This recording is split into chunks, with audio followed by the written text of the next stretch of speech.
عزیز پاکستانیوں، السلام علیکم۔ میں آج آپ سے کچھ گفتگو کرنا چاہتا ہوں۔ مجھے کہا گیا ہے کہ شاید آج رات مجھے اغوا کر لیا جائے، آج نہیں تو کل۔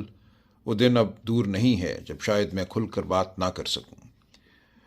میں یہ آپ سے کہنا چاہتا ہوں کہ پاکستان اس وقت ایک بار پھر ایک انتہائی تاریک دور سے گزر رہا ہے۔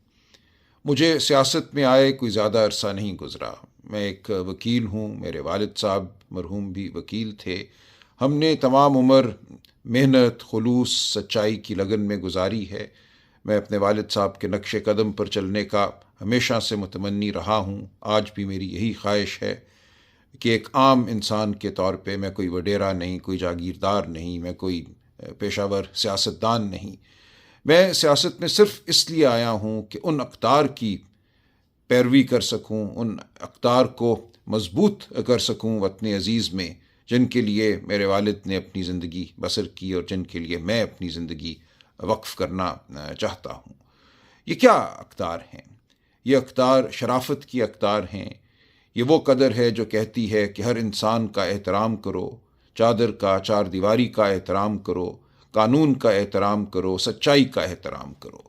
آج مجھے یہ نظر آتا ہے کہ اس ملک میں ایک ایسا نظام حکومت قائم ہے جو صرف دھونس پر قائم ہے، جو جھوٹ پر قائم ہے، جو فریب پر قائم ہے۔ میں سیاست میں صرف اس لیے آیا کہ میں اس دھونس، اس جھوٹ، اس فریب کی مزاحمت کر سکوں۔ میرے سامنے یہ بات ایک بار پھر کھل کر سامنے آئی 8 فروری کی رات، 9 فروری کی رات، جب الیکشن کے بعد ہم نے دیکھا۔ میں خود ایک امیدوار تھا، 1,00,000 ووٹ سے میں کہتا ہوں میں الیکشن جیتا۔ میرے سامنے الیکشن کے رزلٹ کو تبدیل کیا گیا۔ وہ بچے بچیاں جنہوں نے رو رو کر ووٹ ڈالے تھے، مجھے آج بھی وہ چہرہ یاد ہے اس بچی کا جس نے ماڈل ٹاؤن میں، اسی APS اسکول میں جہاں یہ دھاندلی رات کی گئی، پکڑ کے ہاتھ میرا کہا تھا، انکل پہلی بار میں ووٹ ڈال رہی ہوں، میرے ووٹ کو سنبھال کے رکھنا۔ ہم اس ووٹ کو نہیں سنبھال سکے کیونکہ ہم سے چھین لی گئی وہ امانت جو ہمیں قوم نے دی تھی۔ اس کے بعد ایک دور پیدا ہوا جھوٹ اور فریب کا، کہ اس رات کا جو عذاب تھا، جو جھوٹ تھا، اس کو دبانے کے لیے مزید جھوٹ گھڑے گئے، ہم پہ مقدمے بنائے گئے، بے شمار جھوٹے مقدمے بنے، صرف عمران خان صاحب پہ نہیں، ہزاروں لوگوں پر، جن کو اٹھایا گیا، مارا پیٹا گیا، جن کی عزتیں پامال کی گئیں، اور یہ عمل آج بھی جاری ہے۔ اسی لیے میں آج بھی سیاست میں ہوں۔ جس دن یہ عمل ختم ہو گیا اور مجھے یقین ہو گیا کہ پاکستان میں شرافت کا دورہ ہے، پاکستان میں قانون ہے، میرا سیاست سے کوئی تعلق نہیں رہے گا۔ میں صرف مزاحمت کرنے کے لیے سیاست میں آیا ہوں، اور میں آپ سے بھی یہ اپیل کرتا ہوں کہ اپنے لیے، اپنے بچوں کے مستقبل کے لیے آپ بھی مزاحمت کیجیے۔ آج اس ملک میں کوئی فیکٹری لگانے کو تیار نہیں ہے، کوئی انویسٹمنٹ کرنے کو تیار نہیں ہے، غیر ملکی تو کیا کوئی پاکستانی کیوں یہ کرے گا، جب انہیں پتہ ہے کہ اس ملک میں صرف دھونس جو ہے وہی قانون ہے۔ کوئی شرافت باقی نہیں رہی، کوئی کرینہ نہیں ہے جس کے تحت زندگی گزاری جا سکے۔ ہر شخص جو ہے وہ ایک طرح سے ایک رکاوٹ ہے اقتدار والوں کے راستے میں۔ اگر میں آواز بلند کروں گا تو میری آواز کو چھین لیا جائے گا، اگر میں اپنی ٹانگوں پہ گھر سے باہر نکلوں گا تو میری ٹانگوں کو توڑ دیا جائے گا۔ آج یہ نظام ہے اس ملک میں۔ تو میں آپ سے اپیل کرتا ہوں کہ ہم نے جو اپیل کی ہے، پاکستان کے عوام سے کی ہے، وہ اپیل صرف PTI کے ممبران یا کارکنان سے نہیں کی۔ ہم ہر پاکستانی کو یہ کہتے ہیں، ہر خاتون کو، ہر بچے کو، ہر بزرگ کو ہم یہ کہتے ہیں کہ اپنے مستقبل کے لیے باہر نکلو، پاکستان میں شرافت کے لیے باہر نکلو۔ آج بلوچستان رو رہا ہے، خون کے آنسو رو رہا ہے۔ آج خیبر پختونخوا میں خون کی ہولی ہے۔ آج پنجاب جو ہے وہ زخم خوردہ ہے۔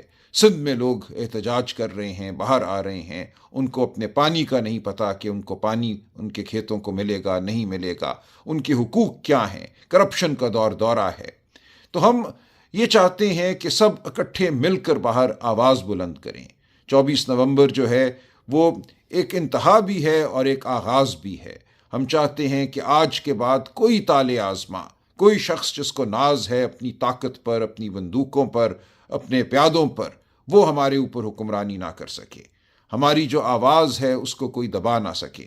اس لیے ہم باہر نکلنا چاہتے ہیں، اپنی آواز کو بلند کرنا چاہتے ہیں، اتنا بلند کرنا چاہتے ہیں کہ کوئی اس کو دبا نہ سکے۔ دیکھیے، دنیا کی ہر ریاست کے پاس طاقت ہوتی ہے، ہر ریاست کے پاس پیادے ہوتے ہیں، ہر ریاست کے پاس ویگو ڈالے ہوتے ہیں، بندوقیں ہوتی ہیں، لیکن وہاں کیوں یہ سب کچھ نہیں ہوتا؟ وہاں یہ سب کچھ اس لیے نہیں ہوتا کہ وہاں کی عوام فیصلہ کر چکی ہے کہ وہ یہ برداشت نہیں کریں گے۔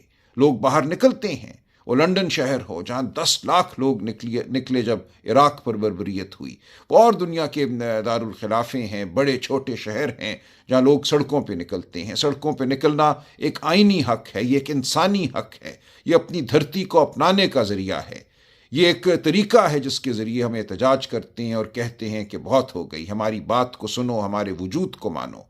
تو میں آپ سے درخواست کرتا ہوں کہ آپ وہ قدم اٹھائیے جو میں سمجھتا ہوں اب ہم سب پر واجب ہے۔ اپنے گھروں سے نکلیے، ہم سب کے گھر ہمیں عزیز ہیں، ہم سب کی آسان زندگیاں ہمیں عزیز ہیں، لیکن ہر ایک کی زندگی اس ملک میں آسان نہیں ہے۔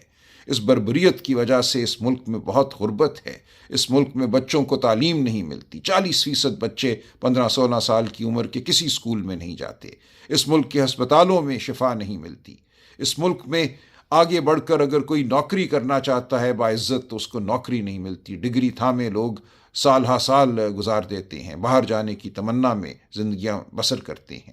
تو ہم نے اس ملک کو اگر ایک ایسا ملک بنانا ہے جو احترام آدمیت، احترام انسانیت پر مبنی ہو، جس کے حوالے سے ہم فخر کر سکیں، ہم دنیا کو بتا سکیں کہ ہمارا ملک ایک شریف ملک ہے، ہم ایک ایسے معاشرے کے رہنے والے ہیں، فرد ہیں جہاں انسان کی عزت ہے، تکریم ہے، جہاں تعلیم کو، صحت کو بنیادی حق سمجھا جاتا ہے اور دیا جاتا ہے، تو ہمیں آواز بلند کرنا ہوگی، ہمیں باہر نکلنا ہوگا، ہمیں احتجاج کرنا ہوگا، ورنہ ہمیں چن چن کر ختم کر دیا جائے گا۔ آج میں اغوا ہوں گا، کل کوئی اور اغوا ہو جائے گا، باقی لوگ ڈر جائیں گے، سہم جائیں گے، یہ ملک ایک قبرستان بن جائے گا۔